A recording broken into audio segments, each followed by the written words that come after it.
Nathan, overall, give us an overview of the state of the sector according to what this report has revealed for the fourth quarter. Okay, I think what we're seeing at the moment is that inflationary pressure in Kenya is really biting, and that most families are finding it quite expensive. So there is a downward progression down the property ladder or down the property pyramid as people look for cheaper accommodation, because general everyday inflation in petrol prices and everything else is really biting at the moment. So the top end of the market is very, very weak. Expensive house prices are falling. The middle market is remaining relatively stable. But we're seeing tremendous growth in both in terms of rental prices and in terms of selling prices for houses in the lower end of the market at the moment.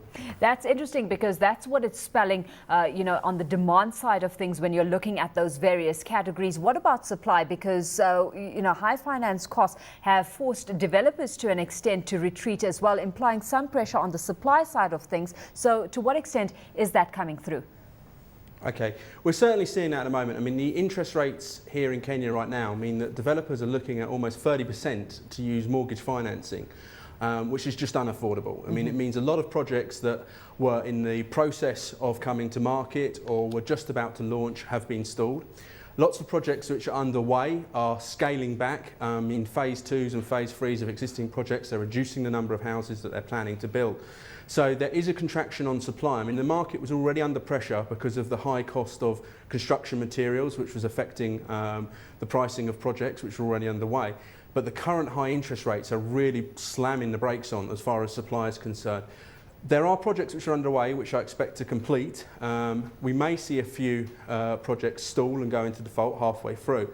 But the main pressure on supply is yet to be felt, because it's the projects which were just about to start, which should be feeding into the supply chain in a year, 18 months, which are really feeling the pinch at the moment. And perhaps those effects on supply also not coming through, Nathan, because where you've highlighted that growing inflation has proved to be, an increasing concern for Kenyan consumers, where income has remained at the same level, many are choosing to possibly dispose of their mortgaged properties, adding to that supply pipeline. Okay. I think in Kenya the dynamic is slightly unusual in that there's a very, very small mortgage market here. I mean, you're talking in a country of 40 million people, less than 20,000 mortgages in the whole country. So most of those mortgages are really used for financing development or developers.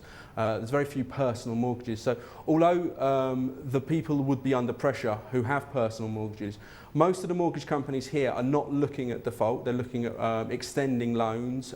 So the pressure hasn't been so much from this glut of properties coming onto the market as people try and get rid of their mortgage properties. I think the dynamics we're seeing here is more to do with supply and demand. There was over construction in the high end of the market, which meant that there was oversupply. There just weren't enough people to take up the high-end houses, particularly in the current environment. And there's been too little construction for more affordable housing. I mean, there's a big problem here in Kenya is the cost of building houses is very high, so it's very difficult to deliver affordable housing projects. So there's huge demand of this growing demographic who want to buy into houses, and there isn't the supply chain coming through to feed that, which is why you're seeing the big increases at the lower end of the market. We've explored to an extent the kind of implications the rising of interest rates has had on this market over the short term so far. Question is how much of a short-term effect it's going to be, because many commentators out there saying it's going to get complicated even more so as we approach the general elections this year, Nathan. Yeah, I think the real effect of the interest rates hasn't been felt yet. We're just starting to feel it now because, as I said, most of the projects which are already underway and the projects which are already at the stage of being marketed hasn't really affected them. The effect is not going to be felt for several months down the line as the supply chain starts to dry up.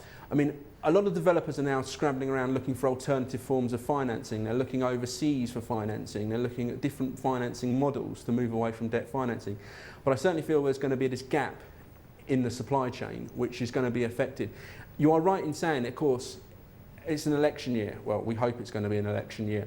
The fact is that that does create further uncertainty in the market, and that doesn't help when we have this background of very, very high borrowing costs, which don't necessarily look like coming down anytime soon. Yeah. The reason for the high borrowing costs was because it was protecting the weak shilling and the slide in the shilling had already led to very high construction costs. So it's a challenging environment for developers at the moment. But the important news there is that the demand is there, especially for low-cost housing and affordable housing. So if you can come up with different financing models, there's still opportunities, big opportunities in the Kenyan property development market, but it's how to manage those risks.